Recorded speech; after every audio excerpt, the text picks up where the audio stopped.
नमस्कार प्रिय विद्यार्थियों, मैं डॉक्टर अलका पांडे आप सभी का हार्दिक स्वागत करती हूँ। आज फिर हम इतिहास की ही चर्चा करेंगे। आज हम एमए सेकेंड सेम के थर्ड पेपर आधुनिक छत्तीसगढ़, इसके अंतर्गत यूनिट 5 में टॉपिक है छत्तीसगढ़ में धार्मिक आस्थाएं, इसका अध्ययन करेंगे। तो आइए विद्यार्थियों, हम सबसे पहले धर्म से अवगत हों।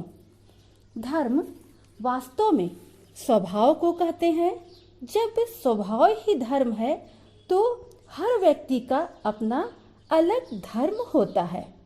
आस्था रखने वाले लोग अपने अपने समुदाय में एक अमूल्य भूमिका निभाते हैं।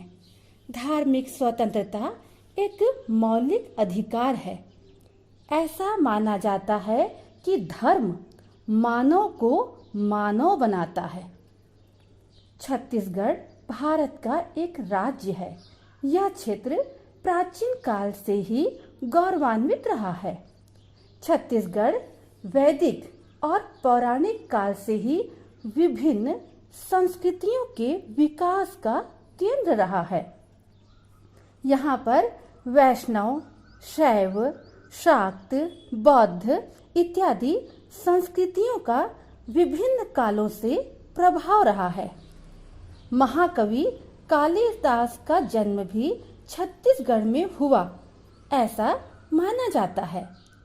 यहाँ की बहुसंख्यक जनजातियाँ यद्यपि हिंदू ही हैं, तथापि मूल हिंदू दर्शन के साथ उनकी अपनी विशिष्ट मान्यताएं, देवी देवताएं एवं आराधना पद्धतियां आदि काल से ही प्रचलित रही हैं। दरअसल आदिवासी बाहुल छत्तीसगढ़ में वन ऋषि मुनियों की तपस्या के लिए उपयुक्त क्षेत्र रहे हैं। छत्तीसगढ़ में इसलिए ऋषि गंगा से लेकर वाल्मीकि आश्रम के प्रमाण मिलते हैं। अतः स्पष्ट है छत्तीसगढ़ में शैव, वैष्णव, बौद्ध, जैन इत्यादि धर्म के अनेक प्रमाण साक्षी हैं। विद्यार्थियों, आइए हम क्रमशः इनका अध्ययन करें। ध्यान से समझने की कोशिश कीजिएगा। फर्स्ट है वैष्णव धर्म। वैष्णव संप्रदाय भगवान विष्णु को ईश्वर मानने वालों का संप्रदाय है। वैष्णव धर्म या वैष्णव संप्रदाय का प्राचीन नाम भागवत धर्म या पांचरात्र मत है। वैष्णव संप्रदाय के प्रधान उपास्य देव वासुदेव हैं, जिनमें ज्ञान शक्ति, बलवीर्य, ऐश्वर्य और तेज समाहित है। वैष्णव धर्म में ईश्वर प्राप्ति के लिए सर्वाधिक महत्व भक्ति को दिया है। अधिकांशतः गुप्तवंशी शासक वैष्णव थे। महानदी के किनारे चंपारण्य में वैष्णवों का तीर्थ है। आचार्य वल्लभाचार्य वैष्णव संप्रदाय के थे। छत्तीसगढ़ राज्य के रायपुर के निकट चंपारण्य में इनका जन्म हुआ था। यह स्थान प्राचीन काल से तीर्थ स्थान एवं समन्वय केंद्र रहा है। नल एवं सोमवंशी वैष्णव ही थे। नेक्स्ट है बौद्ध धर्म। छत्तीसगढ़ में जब महात्मा बुद्ध का नाम लिया जाता है तो हमारी नजरें सिरपुर की ओर देखने लगती हैं। बौद्ध धर्म के प्रवर्तक गौतम बुद्ध का प्रादुर्भाव 6ठी सदी ईसा पूर्व में हुआ था। इस धर्म की 2 शाखाएं थीं, हीनयान और महायान। पौराणिक काल का कोसल प्रदेश, जो कि कालांतर में उत्तर कोसल और दक्षिण कोसल 2 भागों में विभक्त हो गया, जिनमें दक्षिण कोसल ही वर्तमान छत्तीसगढ़ कहलाता है। महायान शाखा से संबंधित पुरावशेष सिरपुर, दुर्ग, तुरतुरिया, खल्लारी, बस्तर इत्यादि स्थानों में मिलते हैं। इस अंचल में बौद्ध धर्म के प्रभाव का स्पष्ट प्रमाण परिलक्षित है। यह भी प्रमाण उपलब्ध है कि भगवान बुद्ध ने दक्षिण कोसल की यात्रा की थी। विभिन्न विद्वानों ने इस यात्रा का अपने ग्रंथों में वर्णन किया है। बौद्ध ग्रंथ अवदान शतक में भी दक्षिण कोसल प्रवास का विवरण है। चीनी यात्री वेंगसांग ने भी दक्षिण कोसल की यात्रा की थी। सिरपुर में उत्खनन से बौद्ध मूर्तियां बहुतायत में मिली हैं। इस प्रकार सिरपुर व मल्लार एवं उसके आसपास के क्षेत्र बौद्ध धर्म के केंद्र रहे। वर्तमान में भी बौद्ध धर्म में आस्था रखने वाले लोग बड़े ही उत्साह के साथ बुद्ध पूर्णिमा का आयोजन करते हैं। नेक्स्ट है शैव धर्म। भगवान शिव तथा उनके अवतारों को मानने वाले लोगों को शैव कहते हैं। छत्तीसगढ़ में लक्ष्मणेश्वर महादेव मंदिर सिवरी नारायण से 3 किलोमीटर दूर खड़ग नगर में स्थित है।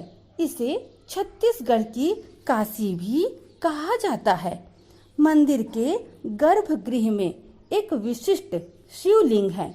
लक्ष्मणेश्वर महादेव के इस मंदिर में सावन मास में श्रावणी और महाशिवरात्रि में मेला लगता है।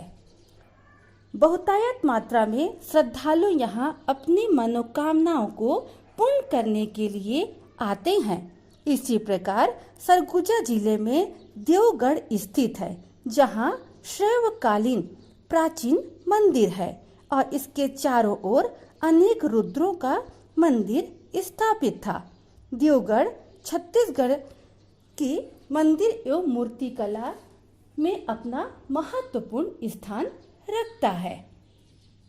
नेक्स्ट है शाक्त संप्रदाय। हिंदू धर्म में 3 प्रमुख संप्रदायों में से शाक्त संप्रदाय एक है।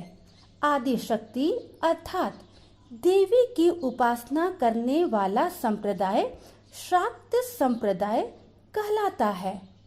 इस संप्रदाय में सर्वशक्तिमान को देवी माना जाता है।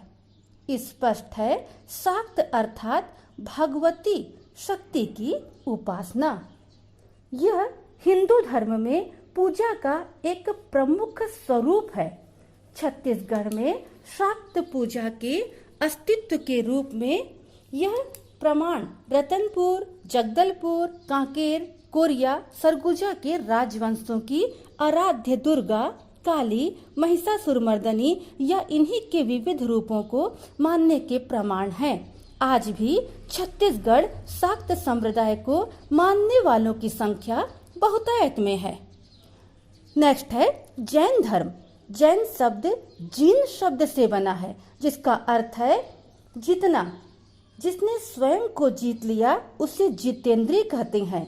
जैन अर्थात कर्मों का नाश करने वाले जिन भगवान के अनुयायी। जैन धर्म के प्रथम तीर्थंकर ऋषभ देव और 24वें और अंतिम तीर्थंकर महावीर स्वामी थे। छत्तीसगढ़ में जैन धर्म लगभग 6वीं सदी में आया। राज्य में पुरातत्व खुदाई में भगवान पार्श्वनाथ की 1600 साल पुरानी प्रतिमा में एक बार फिर साबित कर दिया कि सदियों से छत्तीसगढ़ में जैन धर्मावलंबी निवासरत हैं। राज्य भी नहीं अपितु सिरपुर, मल्लार, खरौद, महेशपुर, रतनपुर, सिवरी नारायण, दुर्ग, भोरमदेव सहित कई स्थान हैं जहां से भगवान आदिनाथ से लेकर पार्श्वनाथ महावीर स्वामी की उपासना के प्रमाण मिले हैं। सिरपुर में मिली प्रथम तीर्थंकर प्रभु ऋषभ देव की कलात्मक कांस्य प्रतिमा, महेशपुर की 3 फीट ऊंची दुर्लभ प्रतिमा, मल्लार की बूढ़ी खार और डीपाडीह सहित रामगढ़ की पहाड़ी पर स्थित प्राचीन नाट्यशाला में भी जैन धर्म का उल्लेख मिलता है। अतः स्पष्ट है कि छत्तीसगढ़ में जैन परंपरा सदियों पुरातन है। निर्गुण संप्रदाय।